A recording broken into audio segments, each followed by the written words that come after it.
this video, I will be sharing some tips on how to answer board exam questions if you really have no idea about what to answer or about what the question is.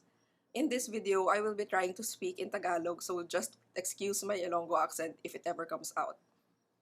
So paano sagutin ang mga tanong sa board exam kung hindi mo talaga alam ang sagot? So this is for the Librarians Licensure Examination in the Philippines, but maybe some tips can be applicable to other professional board exams as well. In your board exam, may mga ma-encounter ka talagang questions na totally wala kang idea. So, maiisip mo na saan ba nila napulot yung mga questions na to. And based on my own experience, only around 20 to 25% ng ni-review ko sa board exam ay talagang lumabas sa actual exam. And most of the questions are practical questions, application of the knowledge, and mga situational questions. So, mga questions like, this is a certain situation in a library, and you as a librarian, ano bang gagawin mo? So you have to choose between 4 choices. So the Librarian's Licensure Examination in the Philippines has 6 subjects, 100 items, and it's multiple choice. So if the exam is multiple choice, it's already a good thing because even if you just select a random choice out of 4 choices, for example, you already have around 25% chance of being correct. I'm not really recommending this. It's just a last-minute tip. Kung hindi mo talaga alam ang sagot and time is running out, just pick a random choice and who knows, it might be correct. But I definitely don't recommend this, just if you have no other choice. But in the board exam, I actually did this one because may subject na indexing and abstracting. There were many questions na wala akong idea kung ano yung sagot nito, but I just made some intelligent guesses. And when I got the results, yun pa yung subject na may pinakamataas akong grades. But these tips that I will share with you are actually just some last-minute tips. The best way to pass the board exam is really to study and put all your resources and effort into passing the board exam. Passing the board exam takes hard work and not just magic. Some people do a lot of stuff like pray a lot, do these rituals, drink these multivitamins, but in the end, they don't pass because they don't know how to take the exam. Studying hard is not enough. You really have to know how to take exams. You have to analyze the correct strategies in how to best answer this type of exam. So you must learn what type of exam will you be having and be informed about the latest trends in your profession. So the first and most important is analysis and deduction, especially for multiple choice exams. So you encounter a question na wala kang idea kung anong sagot, but you have some idea about some of the choices. So if you have this knowledge about some choices or about the question, you can eliminate the answers that don't apply. So this strategy is very effective in determining the correct answer among the choices. So I will be giving you some examples on how I did it. For the example questions that I will be showing you, this is from the book Librarians Licensure Examination Reviewer by Flor Bella Cedillo Bongalos, published by CNE. So here are 3 example questions and how we can apply analysis and deduction in order to determine the right answer. So I just picked 3 questions that I'm not quite sure what the answer of because it's been 5 years since the board exam. So this first question is from the management subject. So the question goes, one of the 14 principles of management is esprit de corps, that is a feeling of belongingness, of oneness. This was identified by A. Elton Mayo, B. Abraham Maslow, C. Henry Fayol, and D. Frederick Taylor. So it's been a while since I reviewed for the board exam and I'm not quite sure what the answer is. But let's try to use analysis. So I know who letter B is, Abraham Maslow, because he's a familiar name when you have studied psychology. He's the famous author of the hierarchy of needs. And Frederick Taylor, from what I recall, is one of the founders of the science of management. So if I'm using elimination, I'm going to eliminate choices B and D because they don't apply. So I have these two choices left. So in using this kind of technique, it's like using your stock knowledge and at the same time, your intuition. So out of these two choices, upon reading the question again, esprit de corps sounds like a French term or a European term.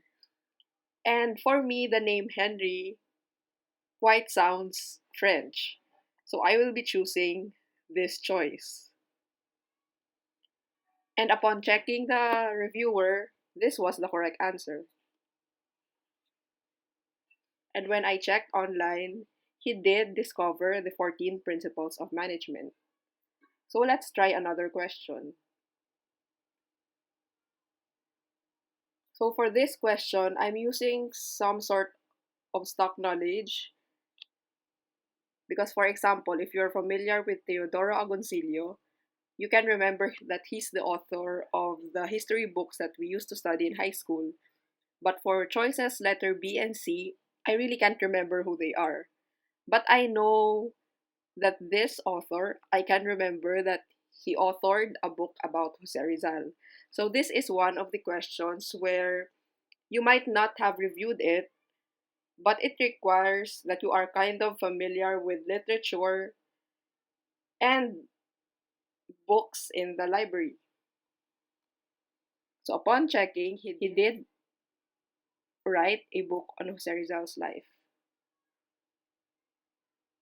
This last example is from the cataloging subject. So the cataloging subject is one of the subjects in the board exam where most of the questions are practical questions. So these are application of the theory in cataloging.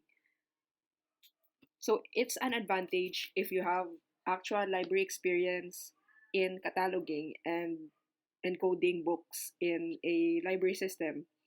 So here the question is Mark 10 tag represents the A, ISBN, B, ISSN, C, Library of Congress control number, and D, Universal Decimal Control Number.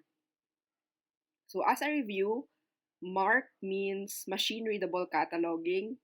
So if you encode or catalog the books online, this is the standard code that cataloging is using. So the tags are numbers to represent each type of data or information about the book or resource. So ISBN is International Standard Book Number. So this is a standard book number to identify published books. And ISSN is the International Standard Serial Number. So because I'm a cataloger, I am familiar with these two. So I know that the standard numbers are in the tag 020. So these two choices are not.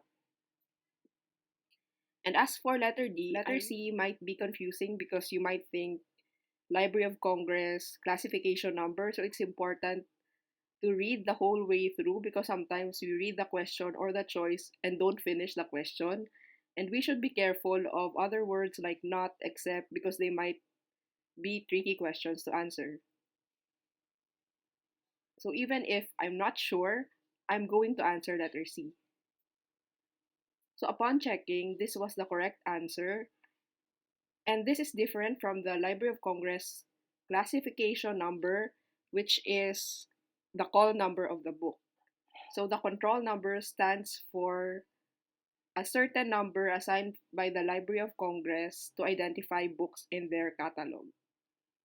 So this process of elimination, analysis, and deduction may sound simple, but it actually takes a lot of practice. And importante rin na you reviewed a lot about your subjects para may idea ka naman kung ano yung mga lalabas sa mga question.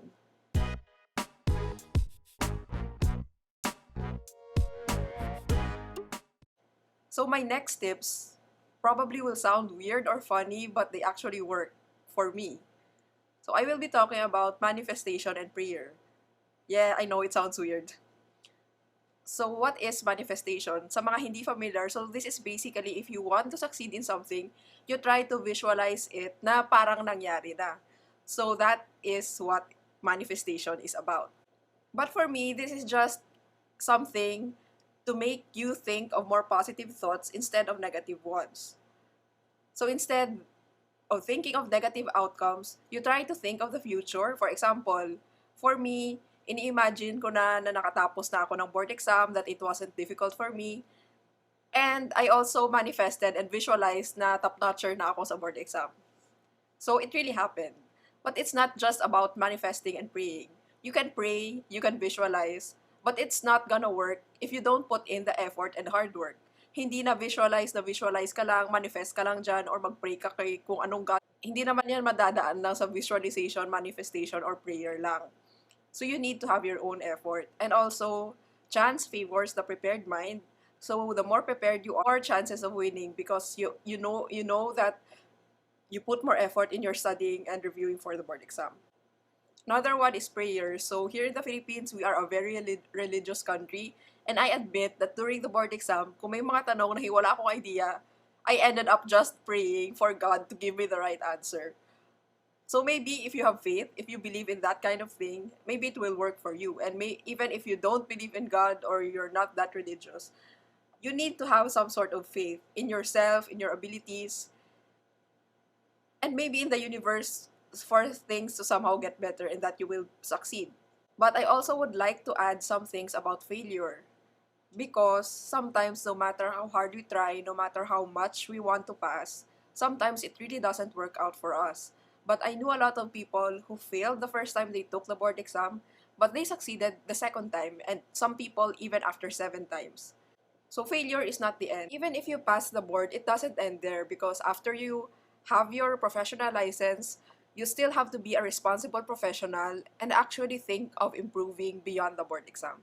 So that's all for this video. If you would like me to talk about certain topics, you can comment down below and subscribe to this channel for more videos about Philippine librarianship.